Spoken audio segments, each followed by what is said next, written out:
بث مباشر كان يبدو عاديا حتى حدث ما لم يكن متوقعا. ستريمرز قاموا بأفعال صادمة أمام آلاف المتابعين والكل تجمد من الرعب. ستريمرز كشفوا عن الجانب المظلم وأطلقوا الوحش الكامن بداخله، فقتلوا ضحاياهم أمام البث المباشر فقط من أجل المشاهدات. وللأسف الندم لا ينفع لأن الكاميرات وثقت كل شيء.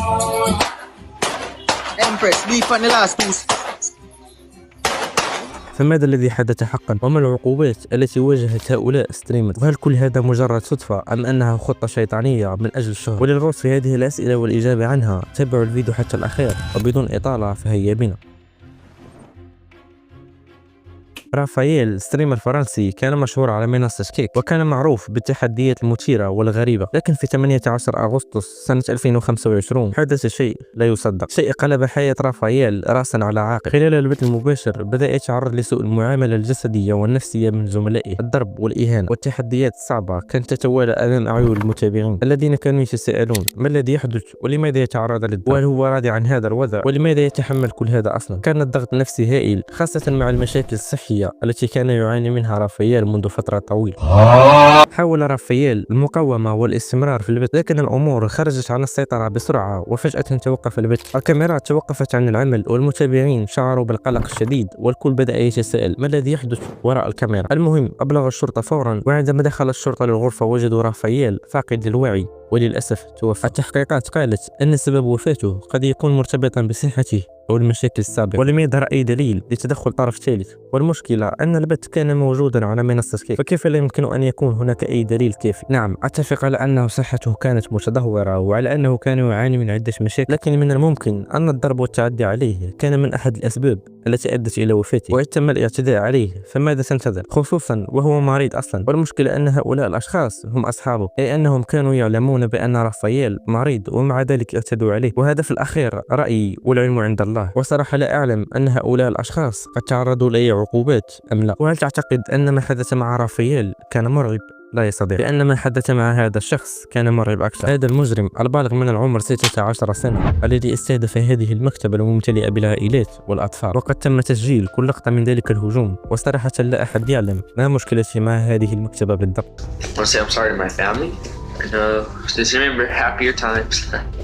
Oh, I love you, Dad. I love you, Mom. I acted alone. This was no one's fault. It's kind of my own. I'm angry at the world, and I have so much anger, and I can't time at you right. I have so much anger, frustration, and just hopelessness. This needed to happen. It's probably gonna shock a lot of people. No one's ready for this. I'm really mad. I'm in a really mad mood, and this is kind of for people getting bullied, because I'm blaming that's one of the big reasons, and just because I'm sick. Thanks to everyone that was nice to me, and yeah, all right, I just gotta.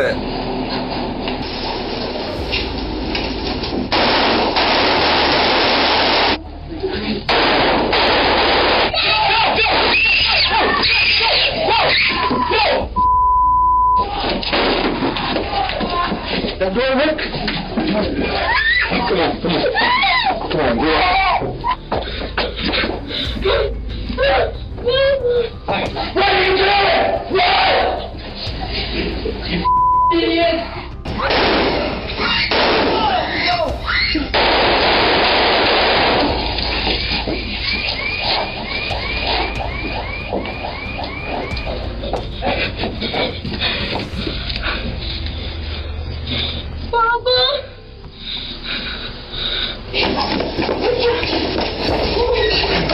وبعد هروب هؤلاء الأشخاص اتصلوا بالطوارئ من أجل إنقاذ من تبقى داخل المكتب، فأسرعوا الطوارئ بهدف واحد وهو إيقاف هذا القاتل الصغير. وقد تمكنت السلطات من توقيف المدعو ناتانييل بعد أن أطلق النار متسببا في مقتل شخصين وإصابة 4 آخرين، من بينهم طفل لا يتجاوز 10 سنوات، وقد وجهت له عدة تهم خطيرة من بينها جريمة قتل من الدرجة الأولى وإساءة معاملة قاصر، إضافة إلى الاعتداء المشدد باستخدام سلاح قاتل ومحاولة تنفيذ جناية عنيفة. المحكمة أصدرت في حقه عقوبتين سنين بالسجن المؤبد تقضيان بشكل متزامن مع منحه فرصة لطلب الإفراج المشروط بعد انقضاء 15 عاما. لكن دعنا ننتقل للفترة التي كان فيها هذا الستريمر الروسي ستانيسلاف في بث مباشر. هذا الستريمر كان معروفا ببثوثه القذرة، فقد كان شخصا مستعدا لفعل أي شيء من أجل الحصول على مشاهدات، وقد طبق فعلته في هذا البث. ما قام به ستانيسلاف كان جريمة مروعة انتهت بوفاة صديقته.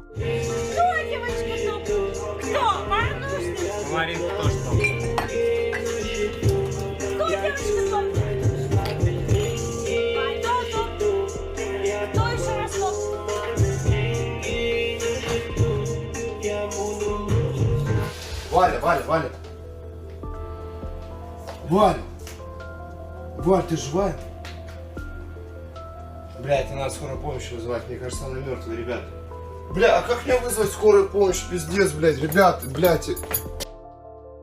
بدأت القصة عندما تحداه أحد من متابعيه بأن يترك صديقته في الخارج لساعات طويلة بملابس خفيفة جدا بينما كانت درجة الحرارة تقريبا 20 تحت الصفر. لكن المشكلة أن ستانيسلاف نساها حتى الصبح وكأنها ملابس، وعندما تذكرها كان الوقت قد فات، فقد فارقت الحياة متجمدة من شدة البرد. وبعد دقائق قليلة اتصل بالشرطة والتي حضرت بسرعة، وبدأت التحقيق في تفاصيل الحادث أمام المشاهدين مباشرة. وفي النهاية صدر الحكم عليه بالسجن لمدة 10 سنوات لتنتهي مسيرته بالكامل بسبب تصرف أحمق بدافع الشهرة والمشاهدات. لكن الموقف الذي حدث مع هذا الستريمر كان أكثر رعبا، لأنه في أحد الأيام كان في بث مباشر على منصة فيسبوك بحيث كان في حالة سكر شديد، وكان يحمل مسدسا ويطلق تهديدات متكررة، بحيث تصرفت الأمور بشكل خطير عندما اقتحم منزل امرأة متزوجة كانت رفضته سابقا لأنه تقدم لها للزواج بطريقة غير مرغوب فيها.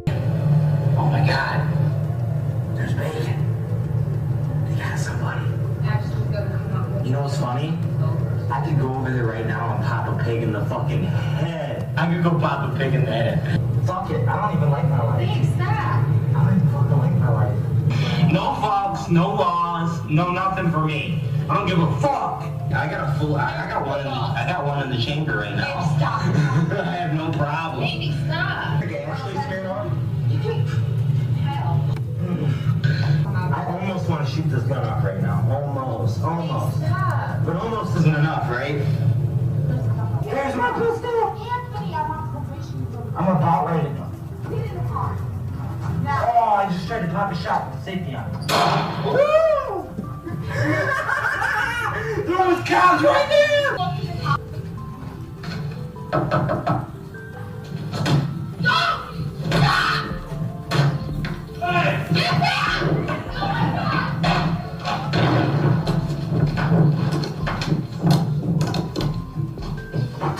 Hey, yo!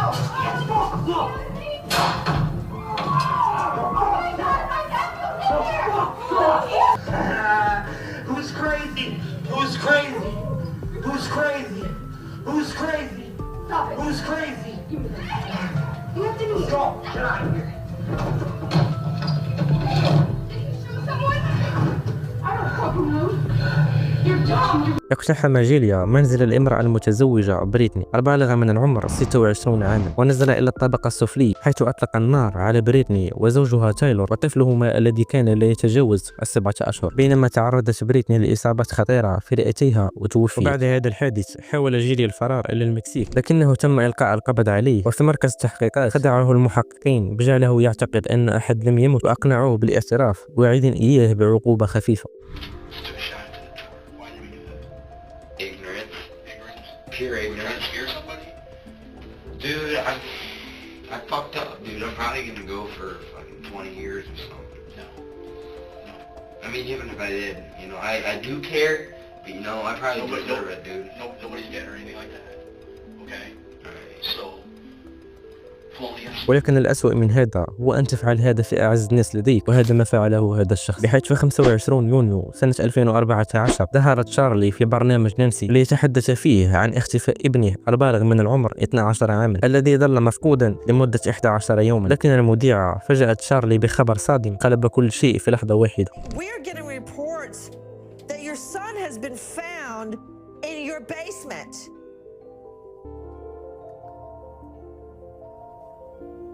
Sir? Mr. Bothell, are you... What?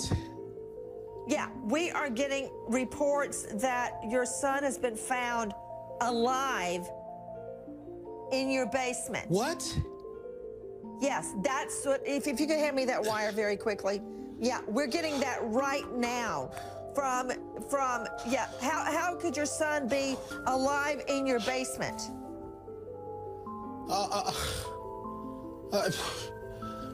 الأب كان مذهول وهو يؤكد أن الشرطة فتشت القبو عدة مرات ومع ذلك لم تعثر على أي شيء، لكن الصدمة جاءت حينما اكتشفوا أن الطفل كان مخبئ خلف الصناديق بحيث كان المكان مغلق بإحكام وكان محتجزا عمدا. والمثير للغرابة أن المكان وجد فيه فراش وطعام وشراب، ما يعني أن الطفل ظل هناك لفترة ليست بقصيرة. وبعد التحريات انكشف أن الوالدين كانوا متورطين في الأمر ليتم تقديمهما للمحكمة والحكم عليهما مع سحب حضانة الطفل منهما نهائيا. المهم هذه قصة إضافية لا علاقة لها بالستريمرز، وهذا هو فيديو اليوم. في انتظار فيديو جديد في أقرب وقت إن شاء الله. أتمنى لكم البقاء على خير، وأيضا لا تبخلوا علينا بزر اللايك والاشتراك، وكالعادة خانة التعليقات تبقى لكم، وكما قلت لكم في انتظار فيديو جديد في أقرب وقت إن شاء الله.